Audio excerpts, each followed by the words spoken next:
Can I start the intro, ma'am? Start. So, good evening, everybody. So, I'm Lokesh ma'am, currently doing my 4th year. I'm here to introduce the Sponge Collaborative. You're in 4th year, Lokesh? Organization. Ma'am? You're in 4th year. 4th semester. Asterisk. Yeah. Sponge Collaborative is a multidisciplinary strategic planning and design firm with specializations in landscape architecture, urban design, urban planning, architecture, spatial analytics, and social development. Sponge Collaborative adopts a system approach that centers ecology and community in the design of integrated blue-green infrastructure, sustainable mobility, inclusive housing, vibrant public spaces, and resilient clients. Yeah, that's just about them. Over to them. Okay. Thank you, Lokesh, and thank you, Jarada ma'am, and thank you, Meena Kumari ma'am, for having us here. We're very excited. It's good to be back. And today we have the entire SAP alumni team of Sponge Collaborative here with us. And we'll be presenting parts of our lessons from the Chennai and the Kochi project. A lot of you might already be familiar with the Chennai project, so we'll dwell a little deeper into the Kochi project this time. So next slide. I'll just start with briefly introducing, I think Lokesh already mentioned a little bit about us, but we're actually a interdisciplinary design firm. We kind of focus on a lot of different aspects, from landscape to urban design to planning to architecture, as well as social development, where our ethos is imbibed into systems approach and systems thinking. And we keep ecology and community in the forefront of all of our designs. So next slide. So just briefly to talk about our team, we're situated in 3 cities in India, Chennai, Delhi, and Bangalore, as well as in Boston, USA. We're a team of experts. We all come from extremely different and diverse backgrounds. And I think the entire essence of this collaboration is that we work as a team and as a group where there's no hierarchy per se, but we each bring in our own expertise, and we add value addition to each project that we work on together. So over to Praveen. Thank you. Thanks, Manishi. Thanks for the introduction. It's nice to meet you all here. Thanks to Jayarada ma'am and Meena Kumari ma'am for organizing this. I think what we are going to show today is more about the systems approach, which we strongly believe in when we tackle urban issues at a larger scale, be it a urban regional scale or even district scale. We look at multiple systems in a city. When I say systems, it's either ecology, hydrology, economic systems, social housing system, education. So what we basically do is understand these, lay them as systems, understand them, at the same time connect the dots so that you come with a comprehensive approach. And that system approach you would see in most of our projects, right from the regional scale to the last detailed drawing of a street section or a housing. So that's what we will show. My colleagues will present that as they go. Can somebody change the slide? Yeah. And the systems approach finds its relevance today because of a global climate crisis, which we all know we are facing it being in Chennai. So this started for most of us in masters. For other people in our firm, it started with undergrad only. It's very recent. In 2015, we started focusing on these. I had an experience of doing a resilient plan for Bay Area in San Francisco. And also we know this duality in climate crisis. One year it's drought, the other year it's flash flood. So that's something we need to pay attention to. Yeah, next slide, please. And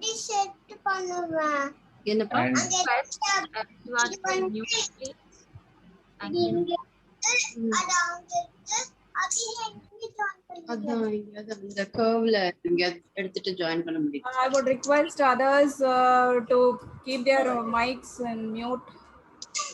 Having background Raji, noise, please cooperate. Raji, you have to mute yourself, Raji. Sorry, yes. Okay. Hi to Raji ma'am as well. Nice to have her here. Hi guys, let me not interrupt further. I'll mute myself.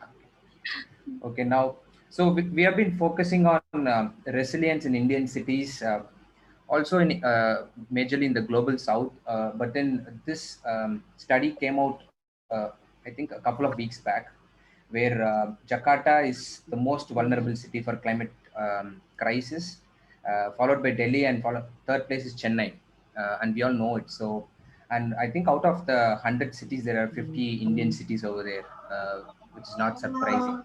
And most of them are man-made, bad planning, no thought into development and all these paradigms.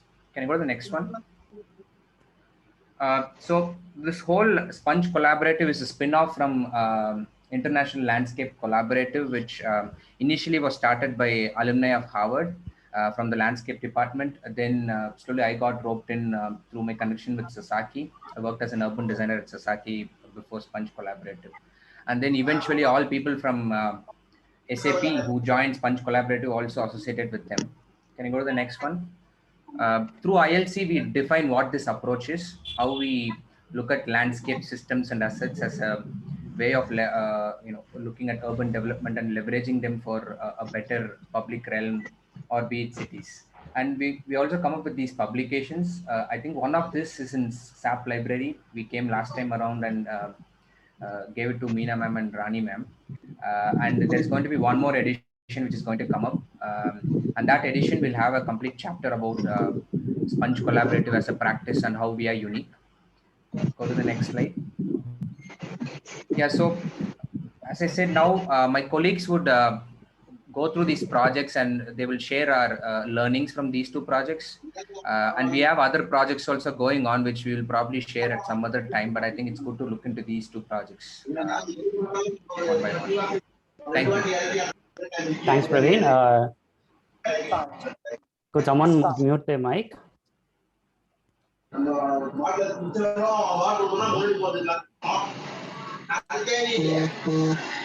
Hello.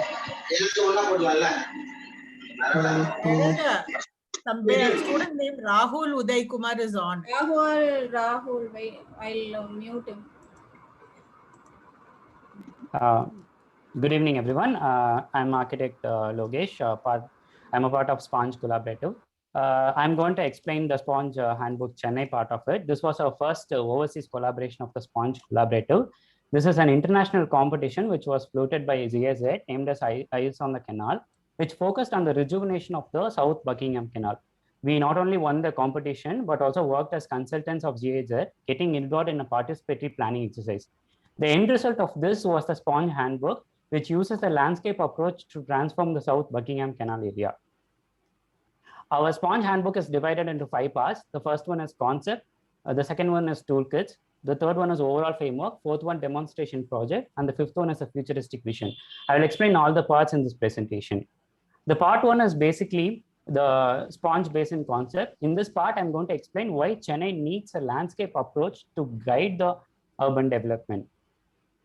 Now let's see what's our landscape approaches. In a traditional stormwater management, the drains quickly pipes the water into the rivers and seas. But in a landscape approach, the natural greenery and the water body reduces the pressure on the existing drain infrastructure. So the traditional system is a closed network, which makes its presence in failure. Whereas in a landscape approach, it's a decentralized system, which makes the city more resilient and improves the public realm. During a cloudburst event, the traditional system fails due to water clogging, overwhelmed stormwater drains and canals. Whereas in a landscape approach, during a cloudburst event, the sponge fabrics like water bodies, streets, and buildings and open spaces delay the surface runoff, thereby reducing the pressure on the stormwater drains. Let us discuss about the Chennai climate context. The Chennai climate context is a contrary. We have witnessed extreme flood events and extreme water crisis. To solve this crisis, we have to look at it in the larger picture. Let's discuss about the larger picture of the Chennai basin. Basin is basically the catchment area. From the maps, you can see how the existing blue-green systems reduces the pressure on the existing rivers like Adaya rivers on the South Buckingham Canal during the storm events. But if you see the urban development of the Chennai metropolitan area, all the blue-green system, that is a sponge landscape, are disappearing, which could be clearly seen in comparison with the 1991 map to the 2018 satellite maps. At a zoom in level, we can see the disappearing sponge landscapes in Pallikanai Marsh and also the Pullal Lake. The effect of the urban development cycle is dreadful. The infiltration got reduced from 50% to 15%, which drastically increases the surface runoff from 10 to 55%, resulting in floods. So to handle this crisis, we came up with 4 core principles or concepts. The first one is to protect. We should protect existing green ecosystems and water bodies from encroachment and pollution. The second was to restore. We should restore the ecological functions of degraded, polluted landscape. The third one is to enhance. We should enhance the coastal wetland ecosystems with hybrid infrastructure. And the fourth one is to construct. We should construct more and more green infrastructures in open spaces, streets, and buildings. So if we do nothing in a do nothing scenario, there will be no planning regulations, no upgrades, no restoration effects, resulting in flood, saltwater infiltration, and more. In a sponge basin scenario of protect, delay, store, and release, the wetlands and green covers could protect the stormwaters, and the stormwaters won't be overwhelmed, ultimately increasing the groundwater table and preventing flood. This illustration clearly explains what sponge landscape can do. If a single tree can reduce the stormwater runoff and improve air quality, then imagine how the landscape in sponge landscape combined can transform the whole Chennai context. This is a classic example of the cultural references for spreadable landscapes. Now, our approach to the crisis is simple. That is the sponge basin approach, which is to protect the sponge landscape and implement the sponge land infrastructure network. Till now, we have spoken about the principles. Now we are going to talk about the overall system. Now we are going to talk about how we transform these systems into sponge landscape infrastructure toolkits. These toolkits help to upgrade the city's streets, open spaces, and buildings, transforming the Chennai city more resilient. We divided the sponge landscape infrastructure typologies into 3. Underneath we have 3 toolkits. These toolkits are meant to be reference for Chennai Planning Authority's department engineers, as well as activists of civil society, to understand how the city streets, open spaces, and buildings can be retrofitted or upgraded to manage water while improving the public realm. The 9 toolkits are: under the sponge streets, we have biospheres, sidewalk planters, and curb bulbs. Under the open space typology, we have constructed potlands, bioinfiltration, sunken plaza.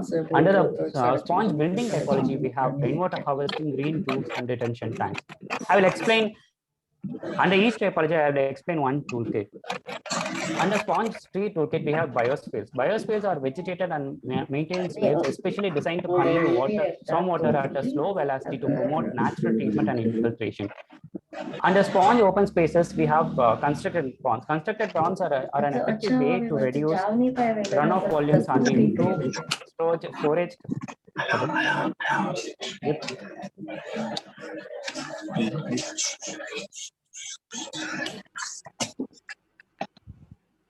Yeah. And the constructed ponds are an effective way to reduce the runoff volumes and improve storage capacities within the urban neighborhoods while dramatically improving the public realm. Under the sponge building typology, we have rainwater harvesting. Rainwater harvesting is basically the collecting the runoff from the structure and other impervious structure in order to store it for later use. This intervention decreases the load on the grey infrastructure. This is a suitability matrix. Next one. Part 3. Now we know the principles and the toolkits for the implementation. The third part, I'll describe how the sponge principles can be implemented in a neighborhood.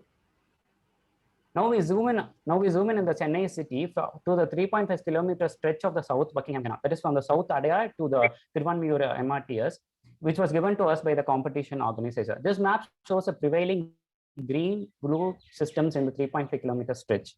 Based on our principles, the map shows a ward-scale sponge network framework, wherein we have the sponge streets, sponge open spaces, and sponge buildings. We proposed a canal rejuvenation framework, which critically analyzes the spatial issues within the current age condition of the South Buckingham Canal and provides recommendation to make it a public realm. Now let's see the existing conditions of the canal. The canal is inaccessible. It has encroachments and underutilized spaces. The existing canal is concreted on 2 sides. The walls of the canal makes it inaccessible. The informal settlements makes it even more inaccessible. The sewage from the informal settlement pollutes the canal. During a rainfall, heavy ponding occurs across the walls, and the stormwater drain gets overwhelmed. Finally, the canal overwhelmed, leading to flood. Let's see how to tackle this scenario. At first, we have to remove the wall and slope the canal edge. This provides a public access to the canal. During a rainfall event, the stormwater the slope surface slows down the stormwater runoff, thereby resulting in no ponding. The sloped canal edge also increases the capacity of the canal, thereby reducing the flood. So this scenario unlocks the adjacent lands to the canal for a developmental potential. With the new developmental potential on the sponge landscape framework, let's see what all the developments could be made in short term, medium term, and also in the long term along the canal. In the short term, the streets could be upgraded to sponge streets. In the medium term, the canal could be sloped, transforming it into a public space. In the medium term, on the open spaces along the canal, the waterfront plazas, neighborhood plazas could be developed. In the long term, the informal settlements could be resettled along the canal. This opens up for a new retail sectors along the canal. Now I'll hand it over to Architect Balaji. Thank you. Thanks, Logesh. We will run you through how the principles and frameworks will come together by demonstrating the entire sponge system on a site. In large-scale projects, implementation happens across phases of different time. The demonstration project also is understood as short, medium, and long-term projects. The site is located in Indiranagar near the Thiruvanmiyur MRTS station beside the Buckingham Canal. The site is underdeveloped and prone to flooding, and there is a huge potential for redevelopment. This chosen site has a parcel of undeveloped plot, legalized low-quality housing, and garbage dumping beside the canal. The first step is to understand the larger system, and this begins with redeveloping the perpendicular streets with sponge infrastructure toolkits such as tree pits and planters. Stormwater system parallel to the canal to mitigate flooding is constructed. The undeveloped plot is cleared and readied for a tactical urbanism project. In the short term, the public land and roads is redeveloped to lay the foundation for connection to the canal. The redesigned street adopt tree pits, permeable pavers, filter strips, and higher capacity stormwater drain to increase percolation and mitigation. Moving on to the medium term, the first step is to redevelop the canal edge by sloping at appropriate proportion. This increases the volume of the canal. Additionally, it increases public accessibility to the canal. The undeveloped plot is developed as a sponge open space with an OAT that delays and holds water. The sponge network is established from the neighborhoods to the canal, allowing equitable access to water. With quality and increase in public infrastructure and a new identity to the canal, the value of land increases, allowing financing through land for house exchange with developers. For the long-term projects, a canal edge promenade allows access along the canal, increasing visibility and access for pedestrian and cyclists. The next step is to redevelop the housing by proposing a resettlement housing typology with commercial ground level to increase livelihood. Existing homeowners are allotted housing units where the housing can be financed by private developers in exchange for selling such selected units. Traditional Thinnai and ground level commerce, along with access to the canal, has potential to create a vibrant neighborhood. Sponge building toolkits such as rainwater harvesting, green roofs, and storage tanks are built. In the long term, the entire projects come together as a demonstration of all sponge typologies. I request that everyone else can mute their microphones. During monsoon, the projects can be seen as a blue system where all typologies function in tandem with each other, connecting to the canal. Any flooding beyond the neighborhood is mitigated through the system. Looking at the section through the project, we notice how the ground level is made uneven to hold and relay water. These same spaces become active communal areas. We will now see how different projects use sponge typologies with their own unique requirements. The stretch from Thiruvanmiyur to Kottuppuram is tested with concept master plan focusing on two sites that are examples of a sponge neighborhood and sponge infrastructure. We'll now look at sponge neighborhood. This neighborhood happens to be the Gandhinagar Kottuppuram areas you are familiar with. There are a lot of schools and institutions here beside a residential neighborhood.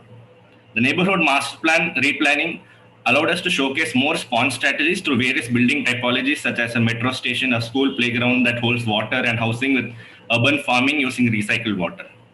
This is the vision for Kottuppuram metro station, which is redeveloped by relocating housing into Gandhinagar, allowing a larger public space with sunken courts along with hawkers and smart public toilets.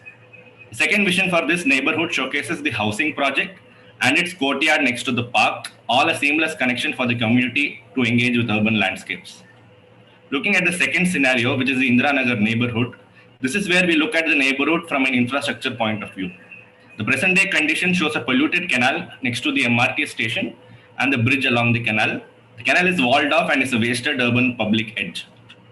The master plan for Indira Nagar showcases sponge blue infrastructure connecting all low-lying areas through sponge streets. We also showcase typologies such as a naturalized canal edge, public plaza for community, and a sponge park. You can find more details about these typologies in the sponge handbook available online. The vision shows how the canal edge and promenade works alongside the housing typology with the Thinnai. The Thinnai and the edge allows capacity for large social gathering and events. This collage visualizes the canal edge and the now cleaned up canal. A major water body of Chennai is now a thriving, vibrant public edge.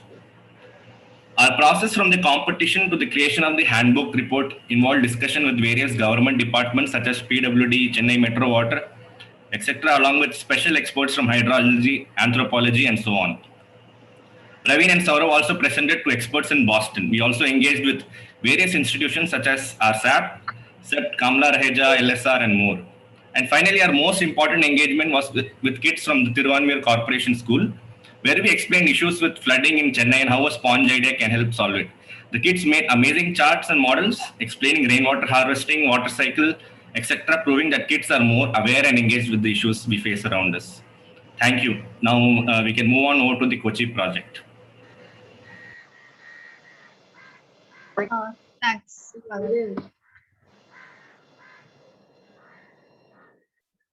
So yeah, me and some of my teammates will take you through the Enter Kochi Urban Design Competition that Sponge Collaborative participated in last year in July 2020. And this was organized by the city of Kochi and GIZ. And our proposal for the competition was the Adapt, Connect, and Empower frameworks to rejuvenate the Mullasery Canal basin. So getting into our proposal, we all know Kochi is located in Kerala. The city has hundreds of waterways, it has canals, it has backwaters that really characterize the city's fabric. And Mullasery Canal actually sits at the heart of the city itself. But in recent years, the green cover in the city has been rapidly declining due to urbanization. And this has led to a slew of effects and problems. So the most prominent one we all know about is flooding. In 2018, Kerala flooded really badly. And this led to a loss of infrastructure, but it also displayed many lives. The other serious problem that the city faces is it has a serious waste management issue. So there's excess trash and garbage that's dumped on the roads, and sewage, and all of this a lot of the times gets dumped into the canal because it's seen as a dumping ground for waste itself. And the last kind of problem is that the street infrastructure is pretty poor. It's unsafe for women in the nights, but it's also not pleasant, for children and the elderly to move and use the streets freely. And so we asked ourselves, how do you actually create a dynamic, safe, and resilient city with the people of Kochi? Aditi, And sorry, our proposal, to full screen before you continue. are you unable to see it, Anshu? Yeah, it's Just click the three dots and make it a full screen. Yeah? Yeah. This is better. Sure. So we wanted to move from an unsustainable urban development model towards a circular resource paradigm with the help of our 3 toolkits. So the toolkits actually propose strategic interventions for the landscape, for the mobility systems, and for the community. So very quickly taking you guys through this, the Adapt is the landscape toolkit, and this looks at nature-based solutions that use the city's existing blue-green infrastructure. And it creates a system where it links, the city's green spaces, it links and links this to the city's water bodies and the underground aquifers to actually create a landscape system at different scales, at the neighborhood scale, but also at the canal scale and even at the coast or, at the shoreline. The next is the connect or the mobility toolkit. And here we really wanted to see how streets could transform into public spaces, which everyone could use. And we wanted people to have safer access to streets where they could safely access bus stops and other transit stations. We wanted this to be inclusive to women, children, the elderly, and the disabled. We wanted to activate dead spaces so that they become lively and vibrant. And we also wanted to involve the local community, vendors, and small businesses so that the local economy could thrive. And finally, we didn't want this to be entirely a government project, but we wanted this to be a citizen-led approach where the community is actually empowered to take charge of their neighborhoods.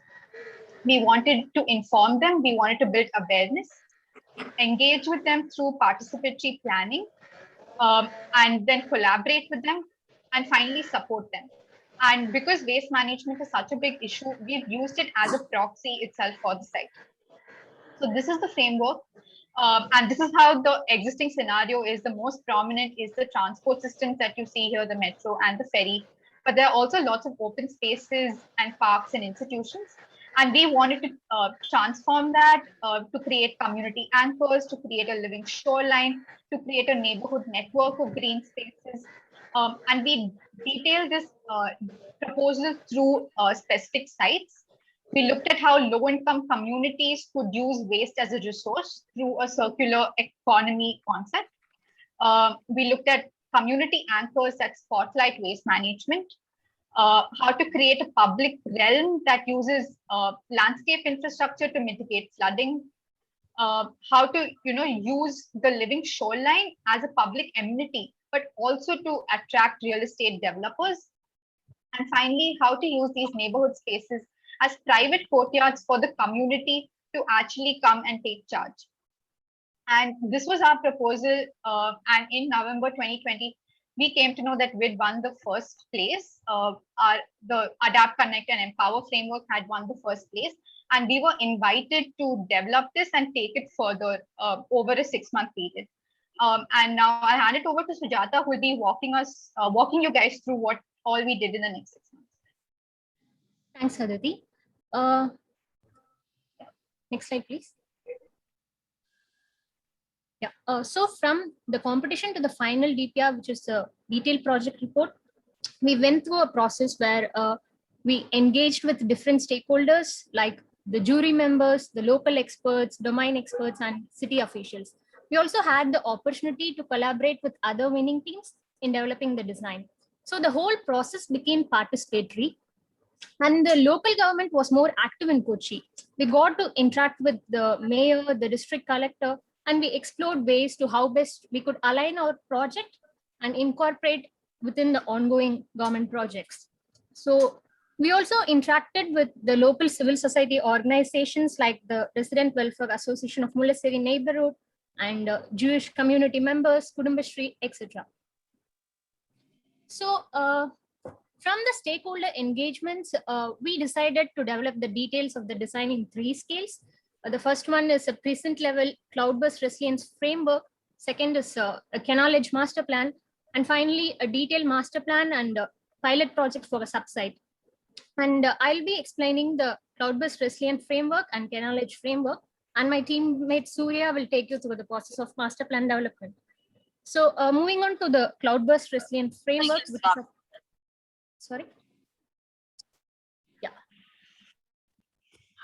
So moving on to the cloud-based resilience framework.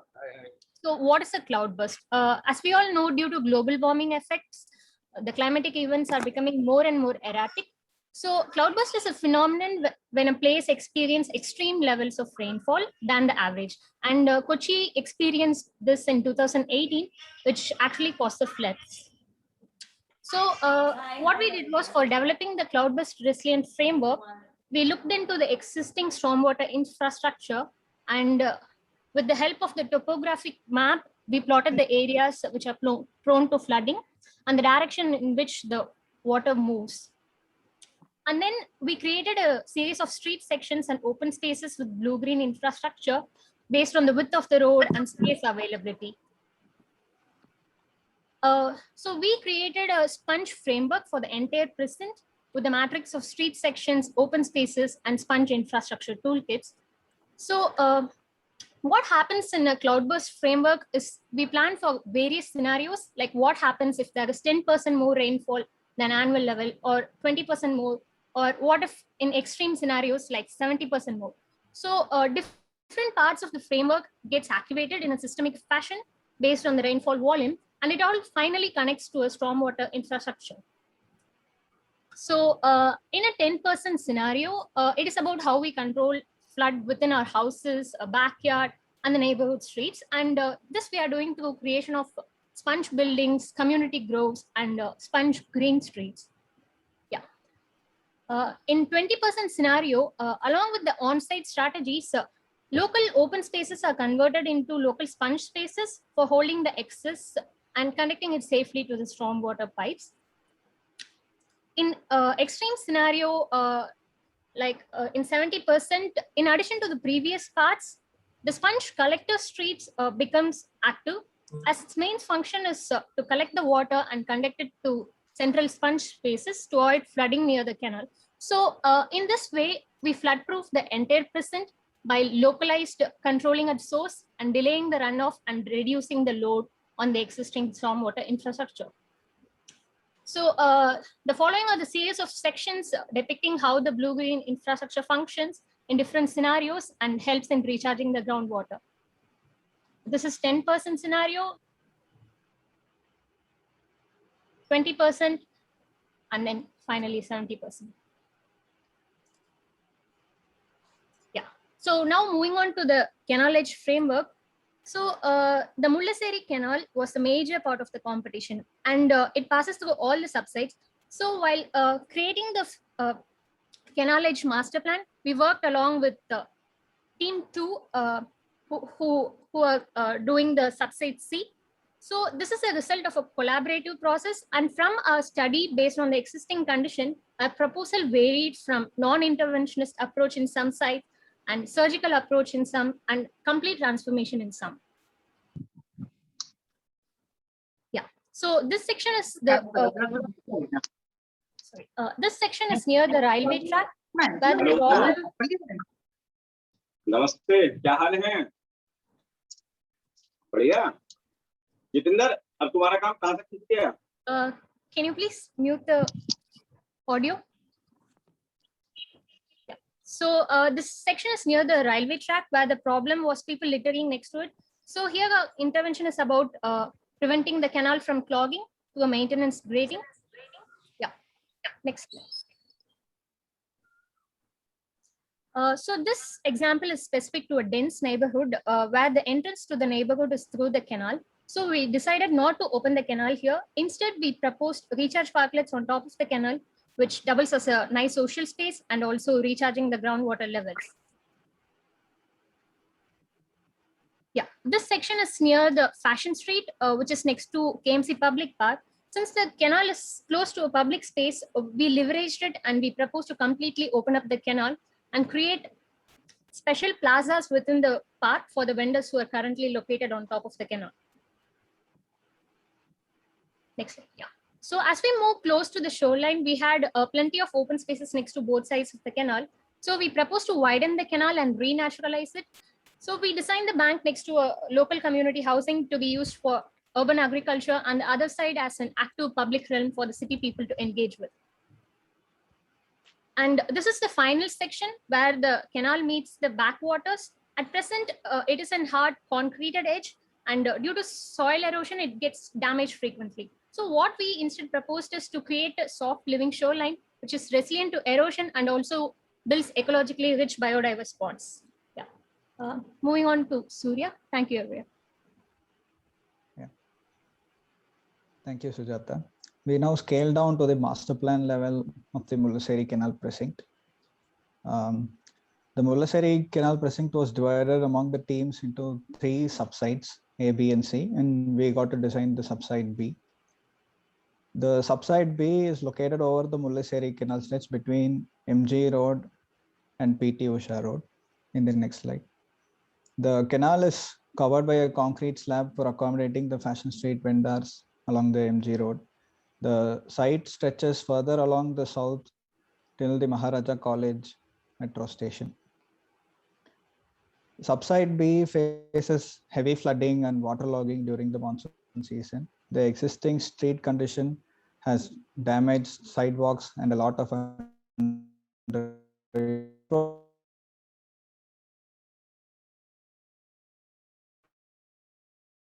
The landscape framework creates a hierarchy of cloudburst resilient streets and open spaces through a toolkit of blue-green infrastructures like treat pits, rain gardens, etc.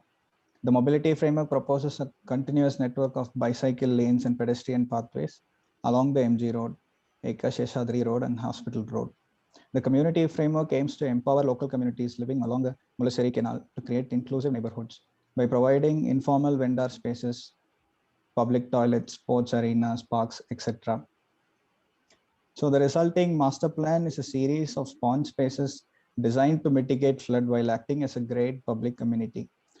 There are rain gardens, wetlands, tree park, sunken OATs, and sports facilities, all designed to increase water holding capacity of the site. The blue-green diagram illustrates, sorry, can you go back? The blue-green diagram illustrates how water gets collected and flows into the canal in the north, and the cloudburst pipe in the south, which carries the excess water into the sea. So we found 2 pilot projects from the master plan, which can potentially be implemented on site. Pilot 1 is the MG Road upgrade. So this is the existing scenario of the PWD park, which is underutilized along the MG Road. The existing sidewalks are narrow and poorly lit and separated from the park by a compound wall. The stormwater drains are also insufficient to carry the runoff water, which in turn floods the road. Our design annexes the sidewalk to the PWD park by removing the wall and creates a public realm with a lot of amenities. So this is the complete street vision for the MG Road, where the landscape, mobility, and the community frameworks are integrated together. We followed a phase-wise strategy for better implementation. Graded rain gardens in the PWD park, the median rain gardens and the rain garden strips are some of the landscape strategies in phase 1. The rain garden accommodates many wooden decks for public use as well. The sidewalk is widened into the park and gives way for bike lanes. The street lights, dustbins, seaters, vendor plaza for informal vendors are laid on the sidewalk as a part of phase 1 community strategies. This is phase 1 put together, the whole vision. The phase 2 is an addition of tree pits and upgraded stormwater drains. And one of the decks can even become a pavilion for exhibitions and other activities. This is how the blue-green infrastructure as a whole performs during the heavy rainfall. The collecting water from the buildings and the streets, holding the water with increased capacity in the pond spaces, and dissipating it into the larger open spaces and stormwater systems. This is an existing section of the street where you can see the park and the road in a different level. This is the section of the sidewalk extended into the park with the rain garden. And this is a section where the tree pits and the stormwater gets added. The overall vision, this is an illustration showcasing the landscape, mobility, and the community strategies working together to form a great public realm. There is the KMC public park is the pilot 2. So this is the existing scenario of the land itself. This is located along the Eka Sheshadri Road. The Mulassery Canal is completely covered in this stretch, and the Fashion Street vendors sit on top of it. Behind the Fashion Street vendor is an underutilized KMC park with a cricket pitch, an abandoned kids play area, and a sewage pump station. And the entire land is walled off from the public. We follow the same phasing strategy in this project too. A lot of phase 1 is landscape strategies with constructed wetlands, pollinator parks, etc. We activate the park by adding relevant programs to open it up for public use. Some of the programs are sunken OATs, utility spaces, and vendor plaza. For the phase 2, we propose the relocation of the Fashion Street vendors to other suitable location in the Mullassery Canal precinct itself. This allows the daylighting of the Mullassery Canal and establishes a connection between the road and the park through bridges. We propose the road to be a shared street which prioritizes pedestrians and cyclists than cars. We also propose an intersection plaza where the owner meets the MG road. We propose some simple landscape play areas and a public toilet in the phase 2. This is all the strategies put together as a vision for the KMC park. And this is how the sponge landscapes hold water and release it slowly into the canal.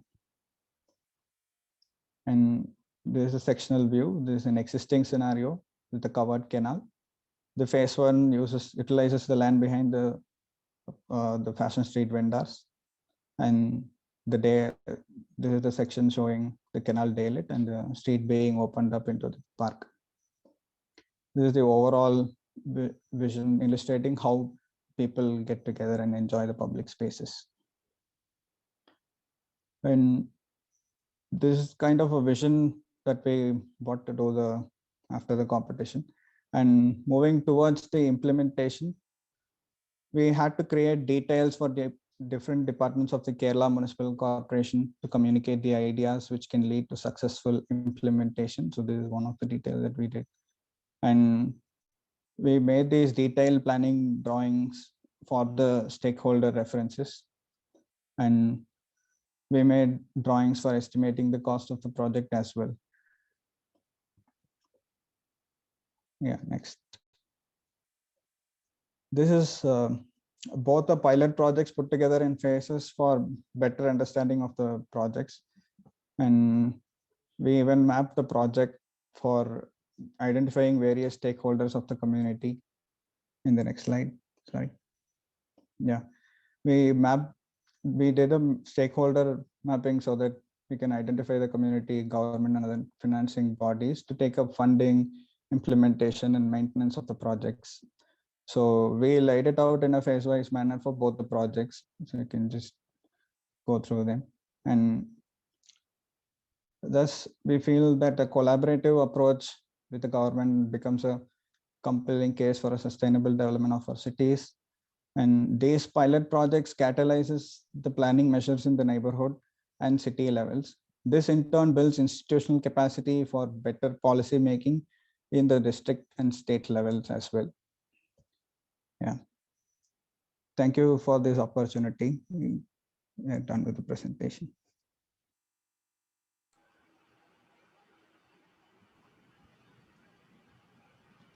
Yeah, just to close it for all, with Kochi, we are in the place of going towards implementation. What we created is being costed, but with the pandemic, it's all on hold. I think there was a huge improvement to our work as well, where in Kochi, we learned a lot from the Chennai experience of how, even though we have an ambitious plan, we need to break it down through phases so that implementation happens. So that's something which we're very conscious of this time. Then we are just hopeful, like after the lockdowns all go away, we would be in a position to get into implementation.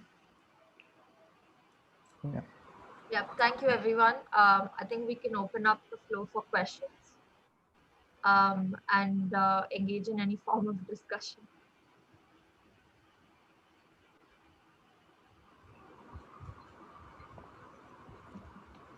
So the participants, the presenters are waiting for questions from you. Can I ask a question? I have a basic one. Sure. Yeah. So I'm Lokesh. So I mean, this is a very generic question that I'd like to put forward. Basically, whenever we find a competition like this, something that deals with environment, we always force, or we always get it done only with the cities. What's your, go on the parts of other states, or say rural stretch or something like that. Here we talk about storm water, and we have seen about Chennai and Kochi, which are in the coastal region. So what about the remaining coastal stretch? Usually we don't deal about other places in the state. We only focus on cities. Wherever I go, this is what I see. So what's your go on that? This is just a generic question that I like to put forward. So is it that cities need concentration, or the negligence on the the other parts of the state? That's one question I like to ask. I think I will take on this question, but others, please feel free to join. One thing is that, yes, resilience is not just an urban thing.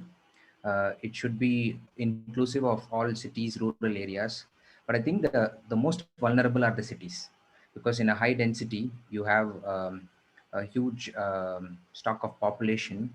And also because they are in an urban area, the inequality, the access to infrastructure is all very difficult for a lot of people. At the same time, whenever a catastrophe happens, it's the cities which face the toll. Like there's a huge toll on money and lives which happen in urban areas. So if you consider a context like India, to be frank, we are not even prepared in our cities. Let's face it, not even in Delhi, Mumbai, or Chennai. I think first is to build capacity over here, but eventually move on to other tier 2 cities and rural areas. Also, you could argue that most of the rural areas are still in a better shape because there is at least a little bit of open space around, or there is some ecology which is still there, but not taking it for granted, but still it has to be inclusive. But we start with cities. I'd just like to add another point to what Praveen was saying. So definitely in a city and in an urban setting, there are way more challenges than you probably have. I mean, there are different set of challenges in the rural realm, and there are different set of challenges in the urban realm. It's just probably the number of people getting affected by each also varies. And I think one of the driving forces for why there's so much focus on cities, especially in India, is because there's a lot of funding coming our way for such large metropolitan cities. Because especially cities like Delhi, Chennai, they come under the most vulnerable cities in the world, the top 5, in fact.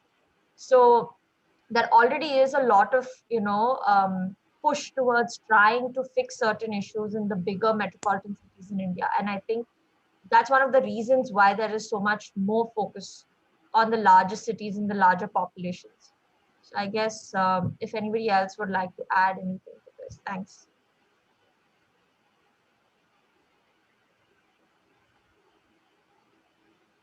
I hope this answers your question, Lokesh. Yes, totally. I get it. Hello. I have a question. I'm Felicia, and I have a question. So, like, apart from urban planning, what other things like architects contribute in the government, especially in India? Like we've seen in like other countries, like most of the public development projects are done through competitions and entries. Like in India, I don't feel like it's done as much. So, like, what other ways do architects actually contribute, like apart from urban planning for the developments? Like, yeah, I have like doubt on that. Oh, that's a very good question. I think sadly, there are two things. One is procurement, right? When you most of these projects, when we go for these projects, we are also applying for other projects other than these competitions, and we always find it difficult because of the procurement process. Although we have experience working with World Bank individually in Afghanistan and other cities, but to get into a World Bank project in India, as a new firm, a young firm, we almost like don't qualify not because we are not equipped to do those methods, because we are not that old enough. We don't have gray hair, which is a sad thing. Not just India, all over the world. But that's when collaboration helps, right? You join hands with an older firm, being non-territorial. Again, when I say joining hands with the older firm, it not necessarily an architectural firm. It can be an engineering firm. It can be an ecological practice. The role of an architect comes in multiple ways, because being an architect, you are trained to be multidimensional. In our team itself, like if I have to tell you, Sujata is more somebody who's more into policies. She understands stakeholders, whereas Aditi is into transportation. So we are multidimensional, and mostly people end up doing masters in planning or environment, ecology, landscape, policy, social scientists. Some become gender specialists. That's one way to go about it.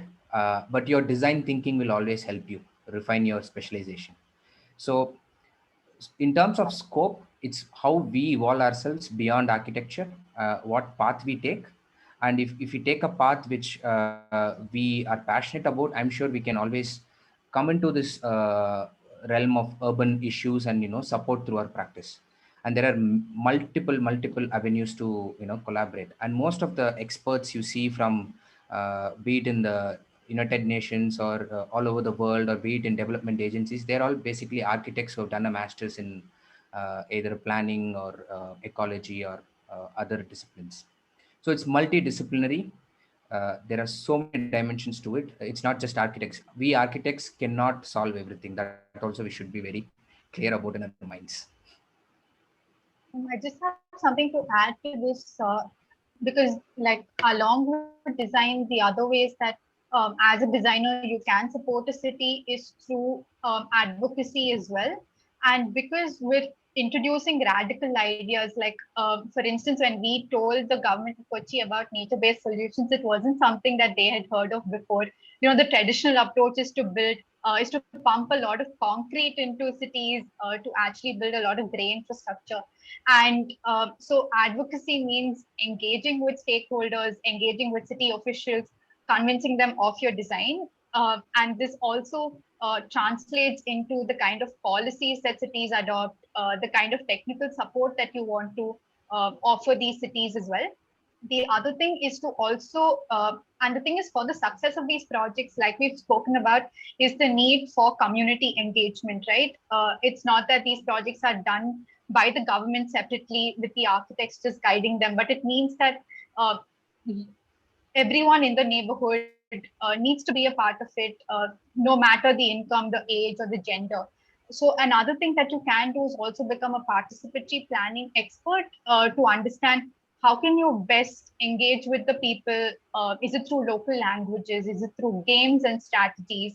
How can you be the bridge between the government and the people and ensure that both the ideas are translated across, dissolve all of their concerns, and your knowledge of design, you might not apply it directly as a designer over here, but it will definitely help when you have to convey from one party to the other.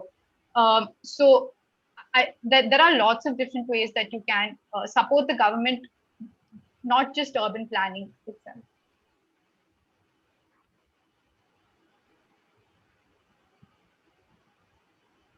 Alisha, I hope that gave you some insight. Thank you. Yeah, thank you.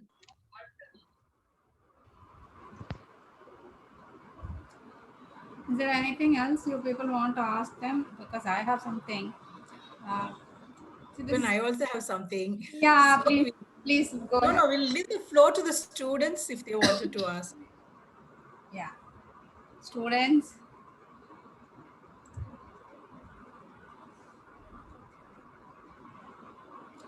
Balaji was asking how we are handling classes online. This is how we handle Balaji. Amma.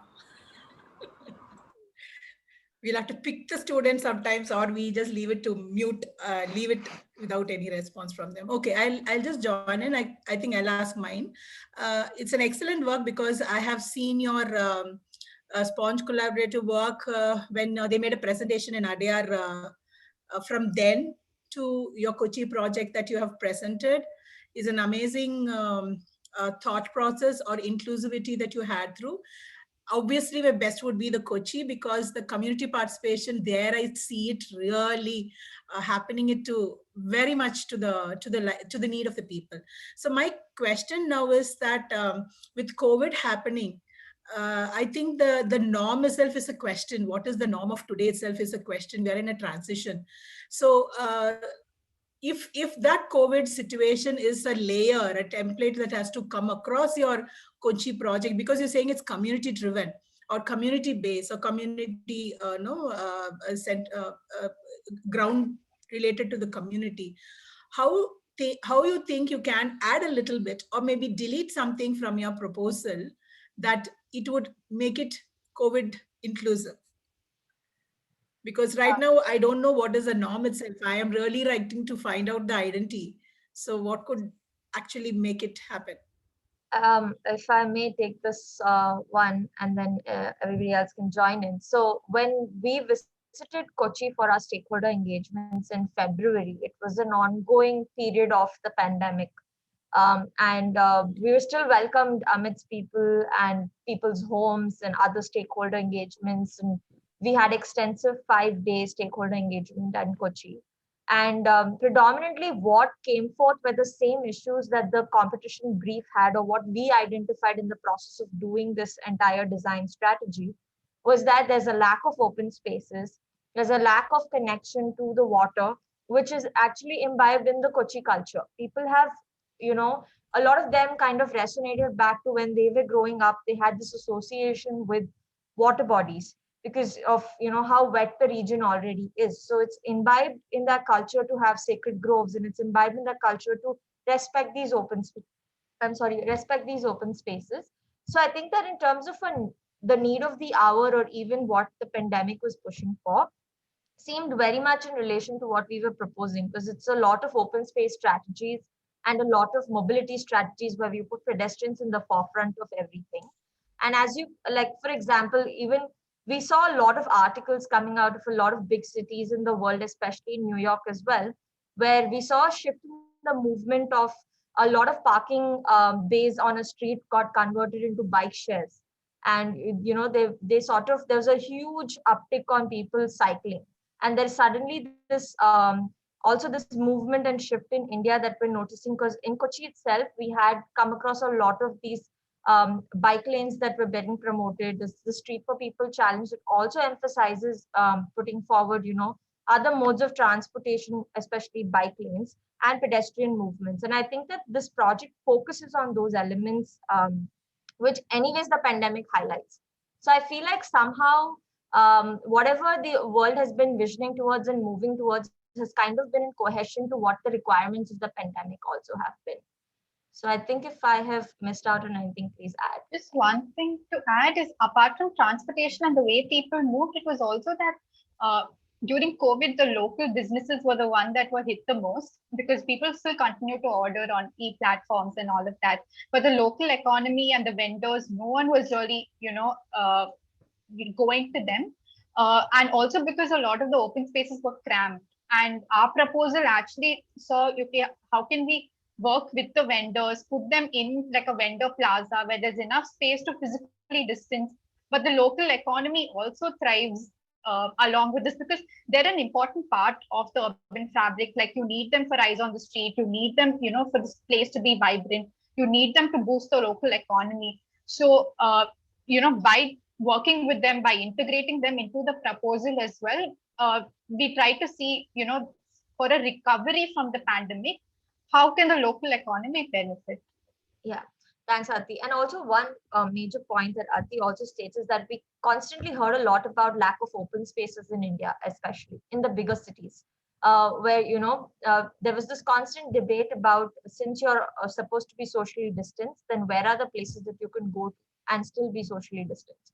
So I think that this also puts into perspective how we need to rethink about our, because Kochi was a very dense urban setting as well. And so how do you still identify breathing spaces within such a dense fabric? So, yeah. Thank you. I mean, to answer to ma'am's question is, so all these ideals about urban planning, like high density cities with open spaces, did it actually affect, or do we need to rethink these traditional or like progressive urban design thinking? But I think it got proved it's wrong. I think some in the beginning, some the opportunistic suburban developers were trying to promote suburbia as better, But eventually it got proven that, the densest cities are the ones which get affected first. Quickly, it was the one to vaccinate and, get rid of this. At the same time, because of access in a walkable thing. So I think density is always good. Open spaces are always good. I think nothing got disproved here, which we are all happy about. I think the identity of our Indian general socializing is that we dense ourselves in outside. We are not the ones we sit inside and do it. So we generally come out and interact. And how Aditi was talking about certain commercial happens in that dense density. That's where the identity happens in chaotic manner or whatever manner you call it.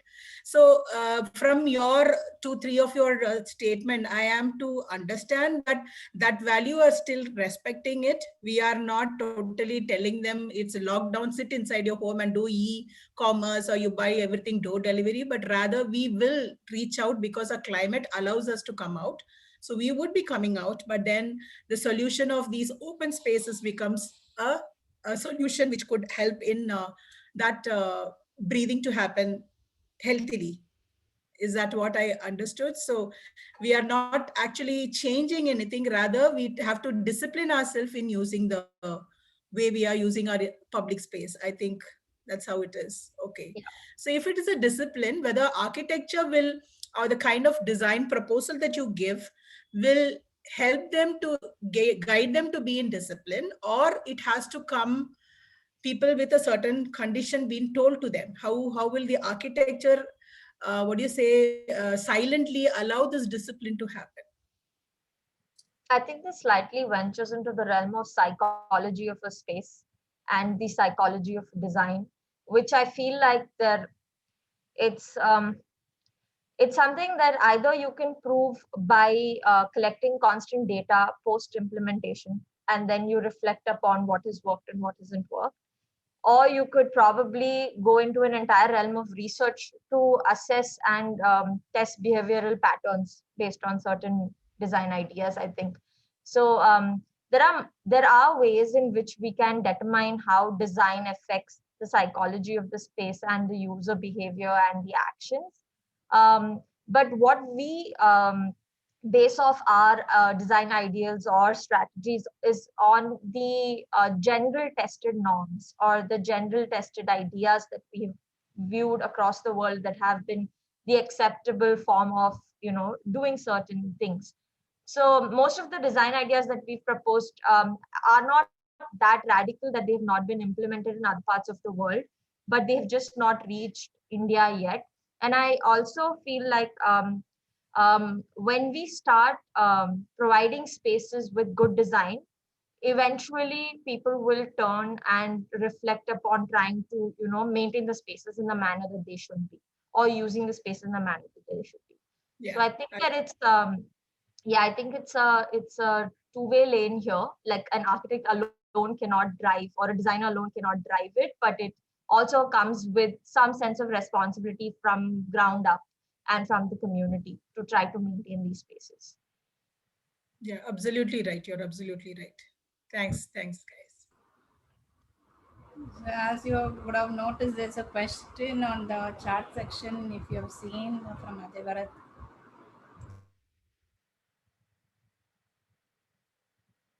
Yeah, so I think he asks about the possibility of the proposals being unused or misused or affecting the region in a way that hinders the intent of the proposal in the first place. So Ajay, any kind of proposal while going into implementation goes through a lot of feasibility study. I mean, there is no foolproof, I think, manner in which you can say whether or not it could impact a certain region or a certain ecology negatively. But you can at least try to be 80 to 90% sure that your interventions are not going to harm the environment by actually going through an elaborate process of feasibility and engaging with the adequate engineers and collecting adequate data. Because I feel like data is one of the most primary reasons why sometimes design fails in India, especially where there's lack of data. So if you engage in the proper process of collecting the data and making sure that it translates into design correctly, then I don't think that those kind of issues can rise.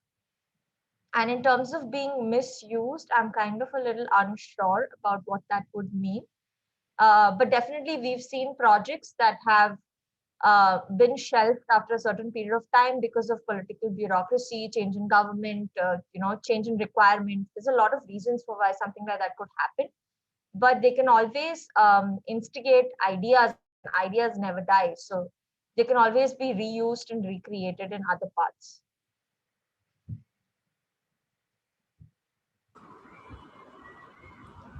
Do you have any more questions for them?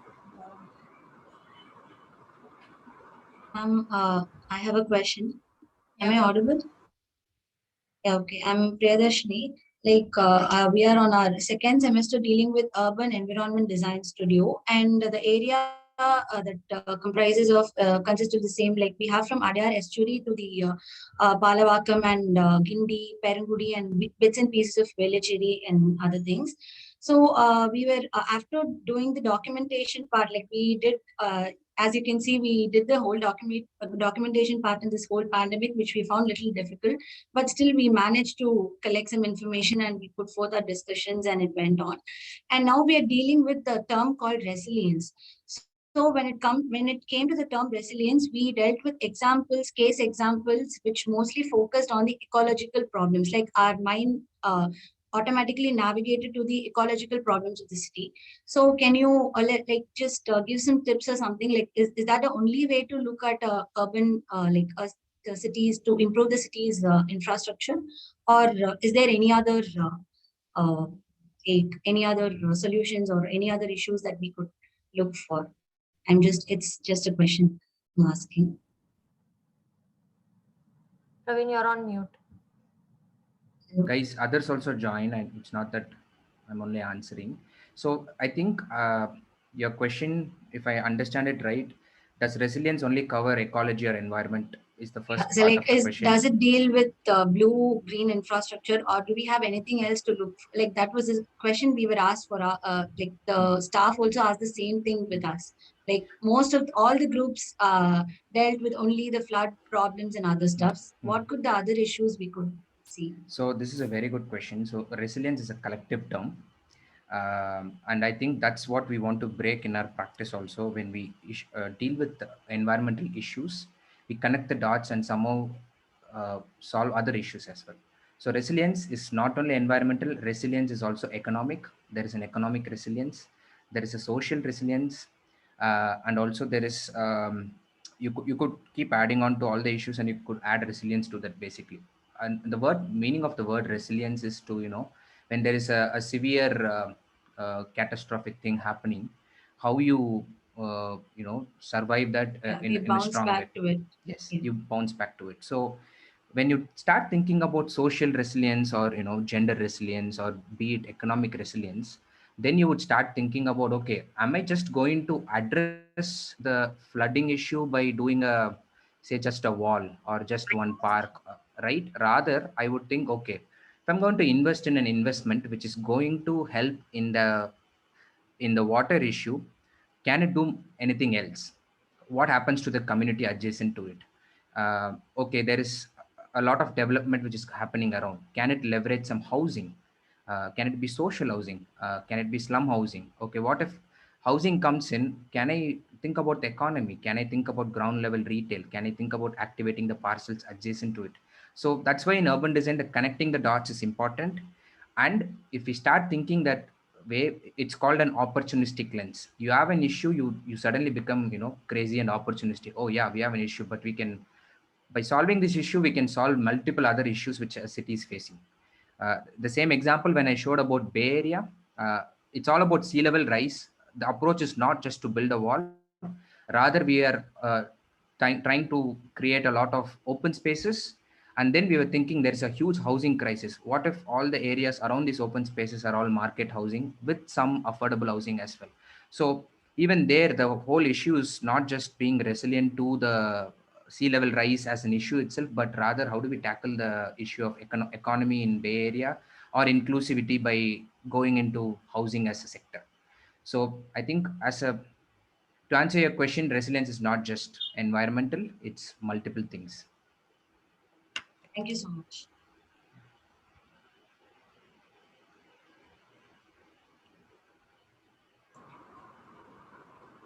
Anyone else has got a question?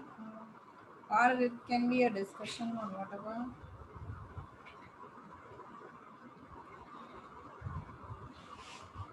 Ma'am, you had a question. No? Yeah, I forgot. But yeah, I wanted to ask about solid waste management actually. Uh, every time we talk about stormwater and whatever, are we giving any consideration for solid waste management, because that is a huge issue in our country. So that was my question. Maybe Sujata, you should take this question. You're the expert. When we look at the case of Kochi, there the local self-government is very active, and there is a civil society organization called Kudumbashree who are managing this in a decentralized way. Like the major problem we face in the city is like it's all centralized solid waste management, and when we decentralize and segregate it at source, the problem actually reduces a lot.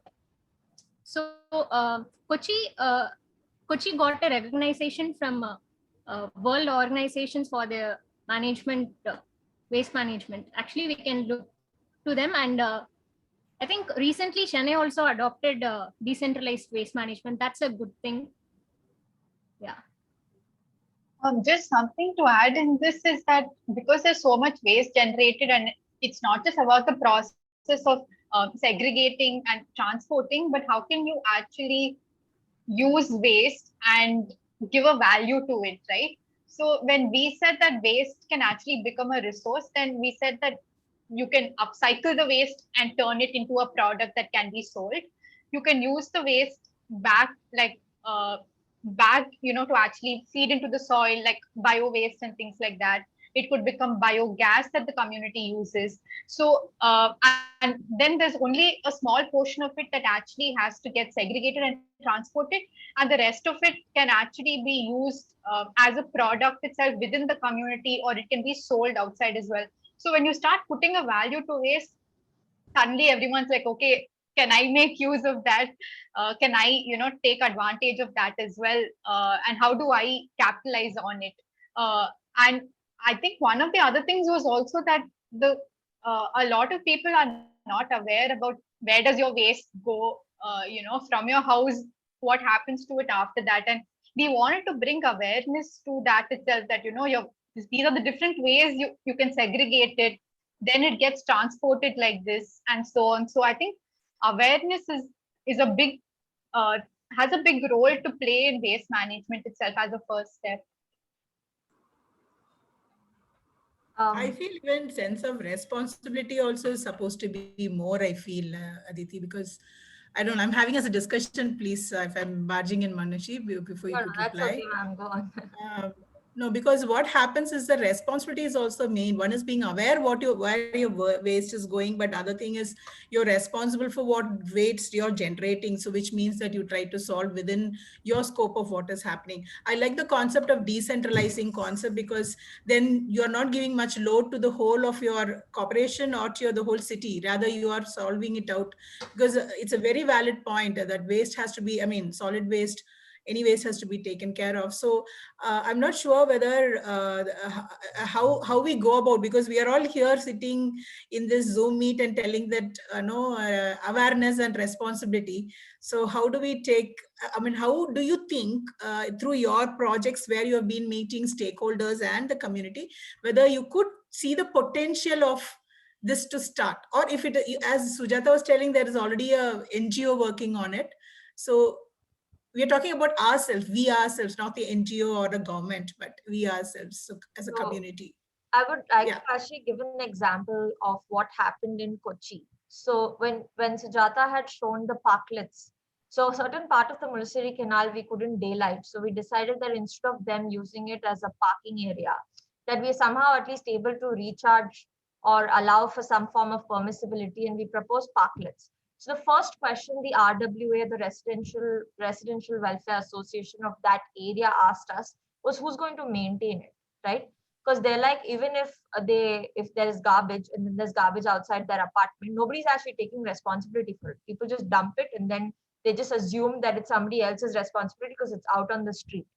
And that's where it falls within the KMC's segment of. So basically what happened there was, we proposed that, will you be happy to engage Kudumbashri, which is the ground up organization that empowers women to, they basically work for KMC. So KMC pays them to do the job and they go door to door to collect waste. So they actually have a lot of workshops in which they're trained. They're made to understand what the system of it is. They're also given safety gears. So they all have gloves and they have their uniforms. So they have a certain time where they meet. They have weekly meetings. They have a team head who actually communicates with KMC if they have any kind of issues, right? So the RWA can then actually decide to maintain these parklets which are on the street using Kudumbashri, and they can, so there is always these different tie-ups and these different kind of ground up approaches that could be tied up. Now, one of the other important things I also want to highlight is there's a huge cost bearing to solid waste management, especially when they're centralized systems. They're extremely expensive. And generally, the rate at which Indian cities are growing, within 10 years span, you have reached the limit and the capacity of that particular treatment plant. And hence, most of the waste then goes untreated, and that causes a lot of environmental damage. So these decentralized systems is an approach that most cities are now taking up, because they're realizing that investing so much money and pumping so much money into one centralized system is often failing. So the DWAT system is kind of taking a huge role here. And there are a lot of private players, like I said, the RWAs, certain other private corporations, like let's say a certain street decides, all the people on that particular street decide that we want to come together and make sure there's a cleaning drive every week. So there's a lot of such initiatives beginning to happen in India, and people are taking responsibility for their own trash. So I think that's where the first step is. Can I share just, sorry, Balaji, you wanted to talk, or can I share? Okay, go ahead. Yeah, go ahead. Yeah. Sorry, yeah. So I just wanted to kind of go on a separate path, like with my previous experience in Goa. So where, the Goa government decided to have, both a decentralized and a centralized approach, where, it was the entire project of, decentralizing waste management started with a private NGO, which wanted to kind of bring Goa back to its old, image and heritage. So it started by, them going door to door collecting waste, and right off the bat, they had a, facility to sort the waste with people being employed to, run through the waste, sort it out. And in the end, the end product was, just 10 to 12% of actual waste that had to be incinerated. And even that incinerated product ended up being, used as a building material, as a fly ash break and whatnot. Whereas following that model community starting to kind of push the government to adopting this method, the best solution was to have both multiple such decentralized entities, like in ward levels and whatnot, and a centralized entity that ensures that there is one financially taxation on the people by collecting a waste tax, which, putting such a waste tax on people, this psychology of creating awareness that you are a part of this entire process of cleaning up Goa.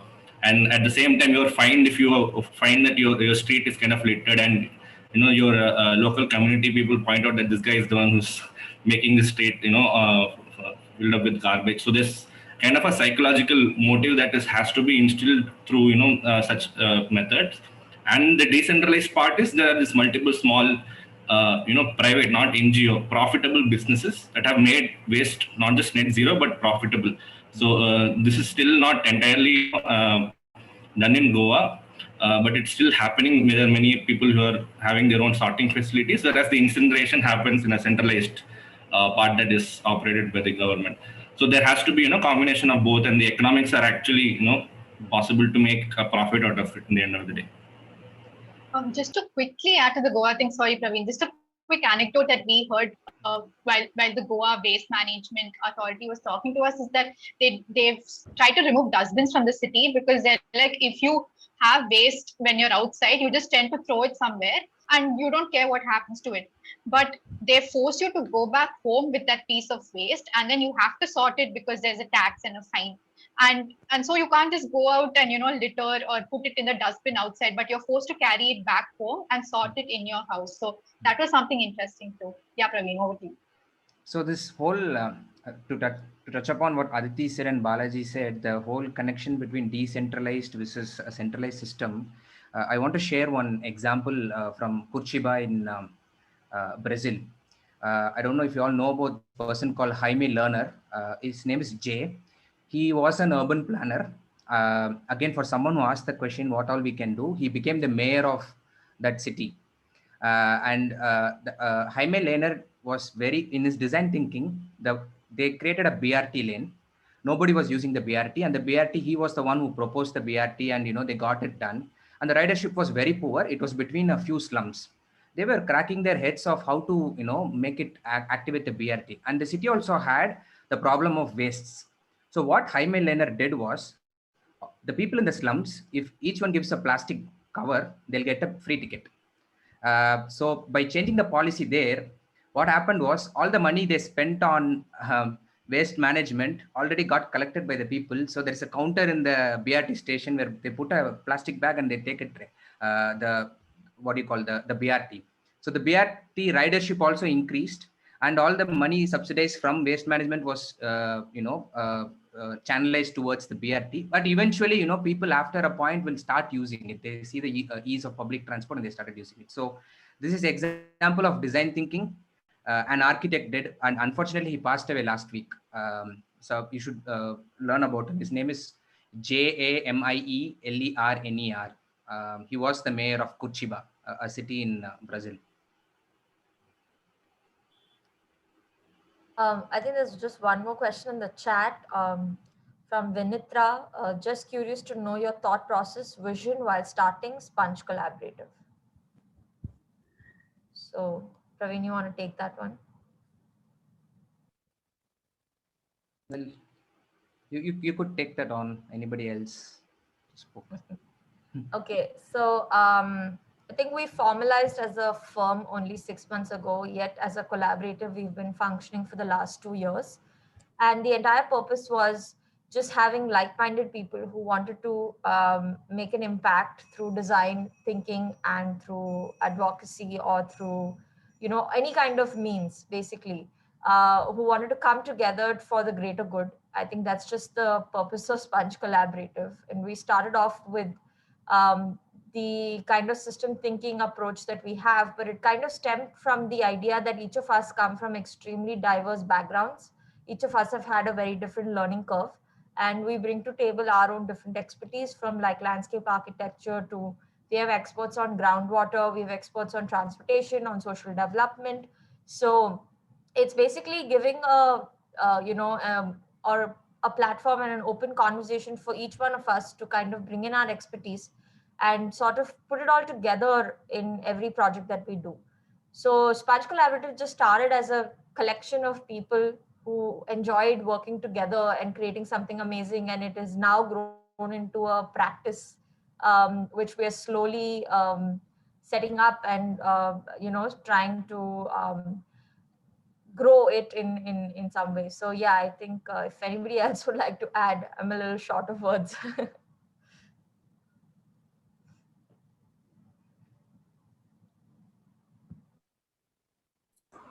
Hi, I'm Lokesh again. To that, I'd like to ask one question. So do you take people like students to work with you, say in some part of the research or any small work?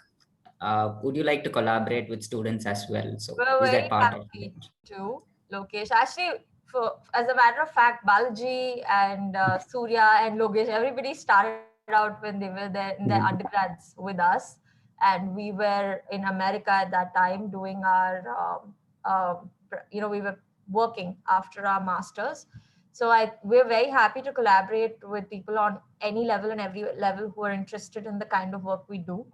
But we love to have, there is no restriction on, your experience. It's just about the mindset, and, if you're open to collaboration, you're open to learning, then this is the place. You're welcome at any time. Thank you, Manushi. There was a question in the chat. If you've seen, somebody had asked some green resilient platelet. If you can go through. The question is, hello everyone, just wanted to know the difference or how green mobility and resilient mobility go hand in hand, and also how did mobility affect the Buckingham Canal stretch?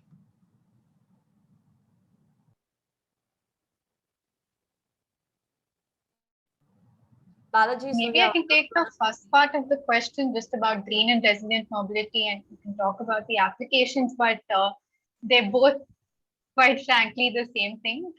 Green mobility and non-motorized forms of transport, which is basically walking and cycling, and public transport as well, because all of these carry a lot of people and they're also very sustainable. They don't pollute the environment.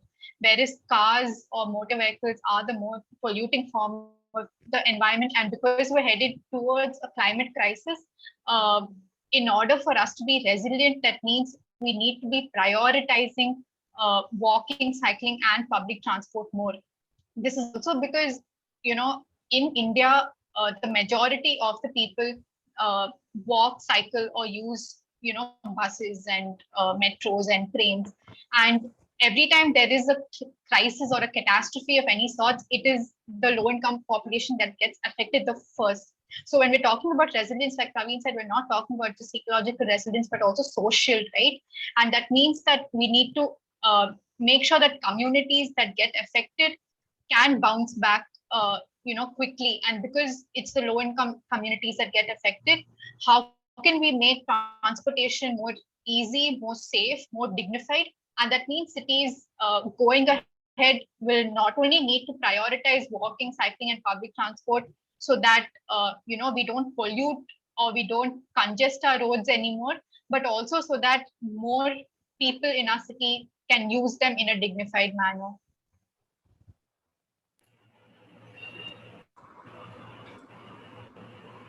Yeah, I've requested if you are okay with sharing your social handle, so the juniors or anybody else would like to be in touch with you, or here in the chat itself. Hi. Hello. This is Maheshwari. I have a question. Can I like ask? Sure, Maheshwari. Balaji, can you add the, oh great, he's added the Instagram and the LinkedIn. Thank you, Balaji. Yeah, go on. Okay. Like have been following to your works for a while, have already attended your video, the conferences, but now I have one doubt actually. Since we, the ideas and initiatives and the design concepts are like of a larger scale, and we involve a city, like a larger portion of the city, and moreover, like we architects and the government have the potential to do it, but the main role who like who plays, or like for in the part of implementation, those are the stakeholders. So to get the idea to the stakeholders, is it possible like to have a kind of a mock-up or like tactile urbanism method, like to share the idea so they can see them as working? We all talk about resilience and economy and everything, yeah, but in the actual scale of implementation, how far it is actually can be implemented is my question. So if there's an tactile urbanism or like small setup, like where like people a very minimal or a very small like work towards it, but how do you think you can like start it up? This is my question. Is it clear? Hello.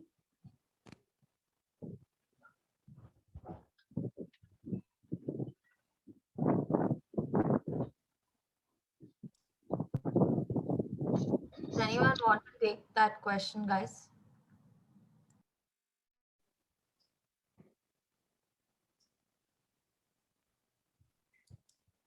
Maybe I can take it. I mean, just start off, but so tactical urbanism, or like TUs, as we call it, are one of the most effective ways to actually showcase transformation on ground. They're low cost, they're quick, they're temporary.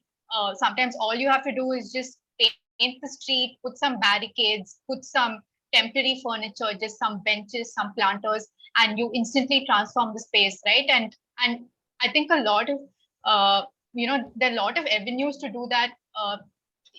You need to mobilize the local community, get together, do some transformation, and it's also a great way of showing the people, okay, this is what the future could look like.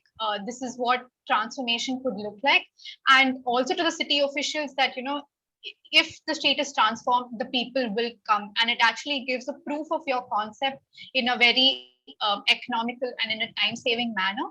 And TUs are one of the keys to long-term transformation, because like Manshi said before, like once you have something on the ground, then it sparks an idea among everyone, and then everyone's actually, they start thinking, can we do this permanently, and how do I take it forward?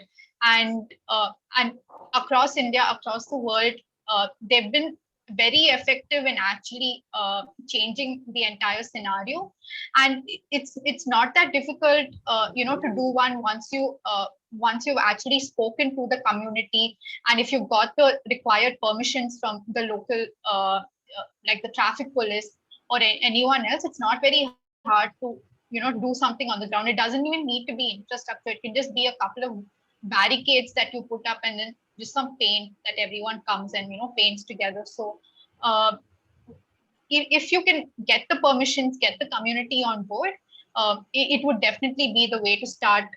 And we usually call that like the start of the pilot project itself, because then it leads to a phase-wise approach for long-term change. Yeah, I would like to add upon on this. If you see in both of our projects, we had two approaches. One is the top to bottom approach and bottom to the top approach. So first we think about in a very, very larger scale, like how about the city and about the whole planning of the city. Then we break it down into parts so that it could be very, very implementable. So that's why we have phase-wise transitions and stuff. So after you finish the design, we have to look at it into a bottom to top approach. Like how do we start implementing all this? All these small tactile urbanisms will actually add upon to your greater vision. So everything should be a part of your huge vision rather than it being a separate thing. So if you have a huge great vision, your tactile urbanism will actually support your great vision. Yeah. Yes, I think Lokesh clearly explained it, like working from both the ends. You have to tackle this at the urban scale, the larger regional scale itself. We cannot have the government do another OMR parallel to that, cutting through Pallikarnai, and after that development happens, then we adapt, right? Sometimes we have to be anticipatory. That's why I think we need the regional approach to understand, okay, this is how the landscape works here. Try to avoid as much as you can. Protect these areas. If you're growing here, make sure you change your regulations in a way you adapt to climate change. And then probably in areas which is already urbanized, you have a different set of tactical projects. In areas where you are starting new urbanization, new plotted layouts, you start with another project through government or incentivizing a private developer. So I think it's important. We need to look at both routes. Otherwise, if you don't look at the regional scale, these smaller tactical urban projects can become irrelevant. Okay, thank you. Thank you. It's going to be 7:45. You've taken more time, and I should do it. If there's no other question, anybody else has a question? Formally, I will give my vote of thanks. Let's start with Praveen Raj. I approached him through Insta. That time he was traveling, he was not around. He said, I'll get back. Then promptly he got back last week and said, can you go ahead with this? So thanks, Praveen Raj, for keeping in touch and remembering and getting back on your own. Manushi, nice to see you after a long time. Then Logeshwaran, Balaji, Sujata, Aditi, Surya, and all of you. First of all, congratulations on this collaborative thing. It's nice to see our set of brilliant students getting together and working and doing something good for the community. I don't know what to say.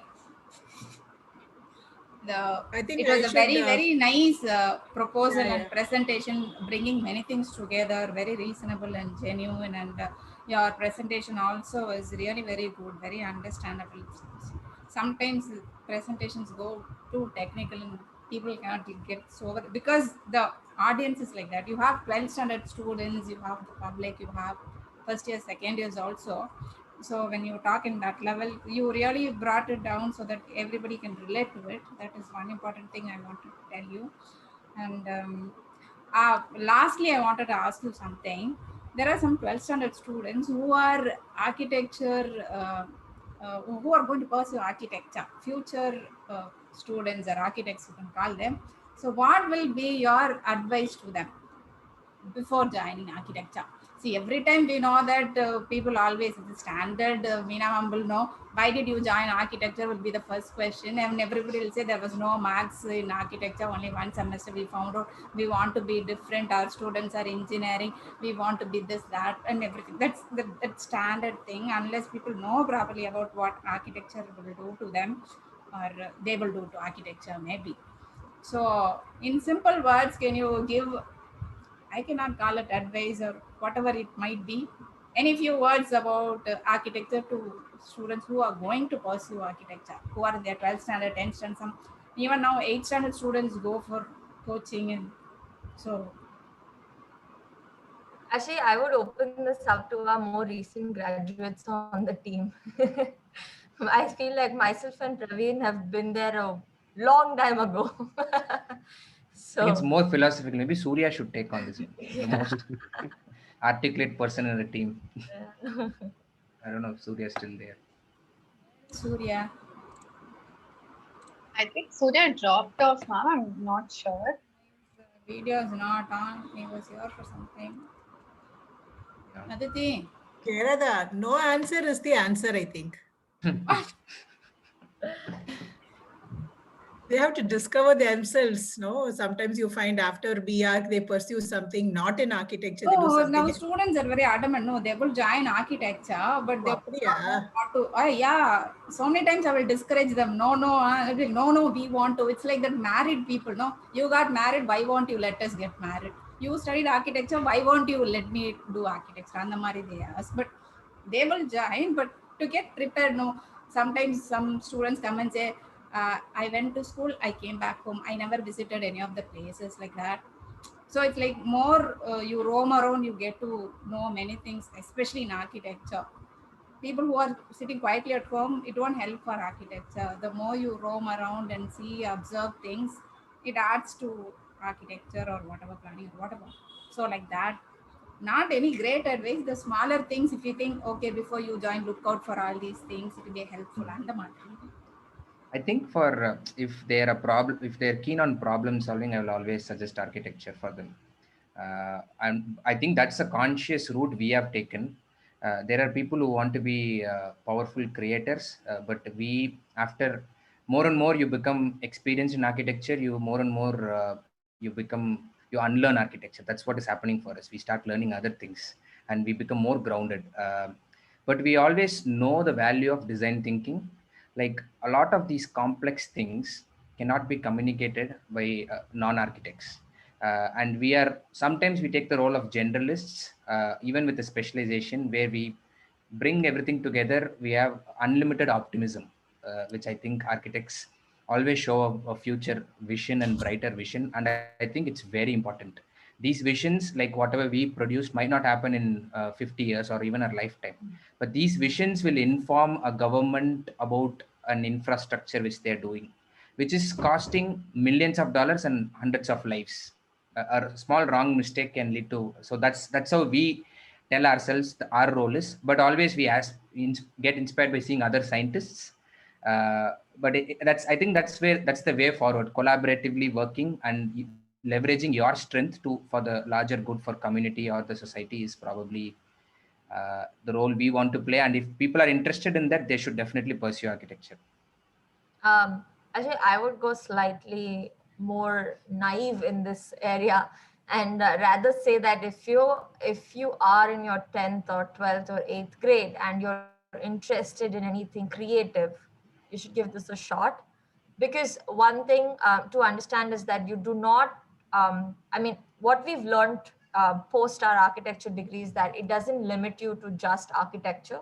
It actually opens up avenues and doors into a lot of different disciplines that you can choose to be a part of. So don't have any fear that, oh my God, I'll spend my time in 5 years of this degree and later I'll realize I don't even like doing architecture. There's a lot more you could do with your BArch degree. So if you just want to enjoy 5 years for sure and like travel and chill and do a lot of creative work, then go ahead, take the course. Yeah, I think that's how simple I would keep it for you. Because I didn't think so much when I went into architecture. So definitely not what Praveen's saying. That's never on my mind. And I know a lot of my friends that by the time they reached 4th year of university, they were like, I'm not doing this anymore. And they chose parallel professions and they're doing really well for themselves. So there's always a lot more to diversify into if you choose to go that way. Thank you, Manushi and Praveen. Does Meena ma'am want to say anything? No. I just want to complete your thank you, because Manushi and Praveen, this whole event that she's doing, this Architalk, is fully Jayarada's work. It's fully hers. I'm just one of the early audience of our French branch audience. So come and sit here first. Okay. So thanks, Jayarada. It's really helping me, at least in this COVID time, sitting inside the house. And so that way, the different topics are very interesting. And I'm obviously ready for Sponge Collaboratives talk anywhere, because it's a very clear-cut, very nice presentation that you have, and you have compartmentalized your role in your presentation, which is of different, which talks about different aspects. So it makes it very, reading it or listening, it's very easy to understand. So I think first thanks is to Jayarada for making these events regular, and then to the whole team for all the 7 of you being here, because I think last time when you were there, Praveen Raj was not there. So I was telling Jayarada, he's such a busy VIP. How did you rope him in? So I know now he's in Chennai, he's in India. So we are closer to get connected. Anytime for SAP, ma'am. Yeah, I know that. That's why all of you are there. And it's been a very long time also we spent today. Thanks a lot, Logeshwaran, Balaji, Aditi, and Surya and Sujata. We still feel they are all from SAP only. We don't even feel that you're gone out and you're making a mark outside. It's so they passed out also, right? Every time, like just now they passed out, and so many batches have passed out, and they're like, I'm 26, I'm 28, I'm 30. I'm like, oh my God, then it's like we are getting too old. We are like, every time they are like in their 20s only, we keep thinking. Ma'am, but things are evergreen. There's no change at all. No, but thank you so much for having us, man. This is a great session. We had a great time. We didn't know the time passed so quickly, because I'm realizing now we spent 1 hour, 50 minutes on this call. So this was a very interesting session for us as well. I think I can say this on behalf of everybody here, but thank you so much for organizing it and thank you for inviting us. Thank you. Every time I say it's very selfish on my part to see students as talks as an excuse. That's what I keep telling. They say, why do you organize? Like, one is selfishness to see my students who are outside to know what they are doing. Other is to build a bridge between the juniors and seniors so that they collaborate. Alumni are the most important people for any university. For the juniors who are looking out, helplessly coming out, I know this person is here, that. So that is the basic thing. Then how much ever we teach in class, the plight of teachers, only 25% will reach others. Architecture is only through seniors. So COVID has helped in one way, this online collaboration week.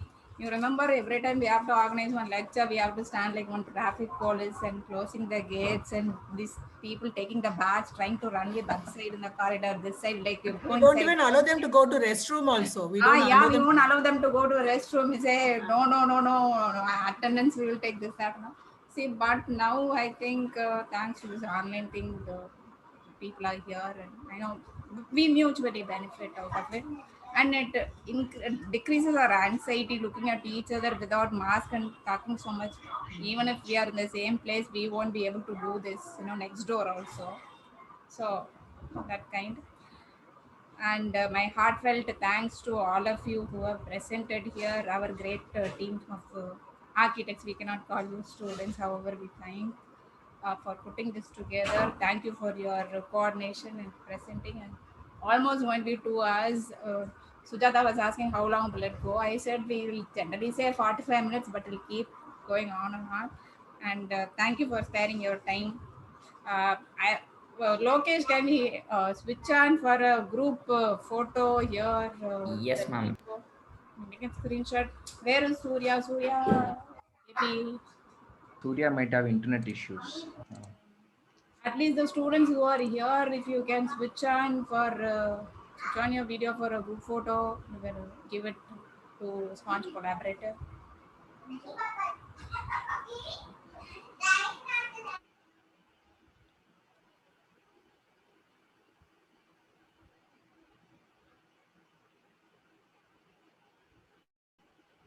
Ma'am, you're on mute. Are you done?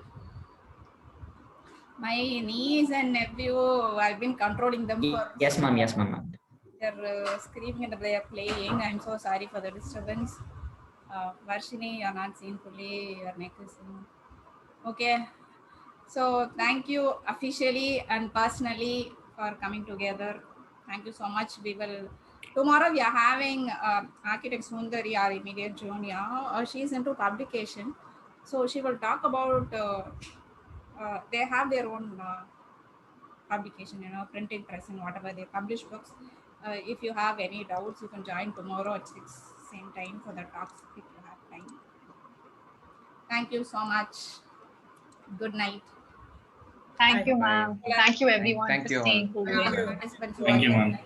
And I will request the juniors to please be in touch with seniors. They are one brilliant team that everybody will vouch from SAP. So make use of them. That's what I can say. I don't know whether they can make use of you, but you have to make use of them.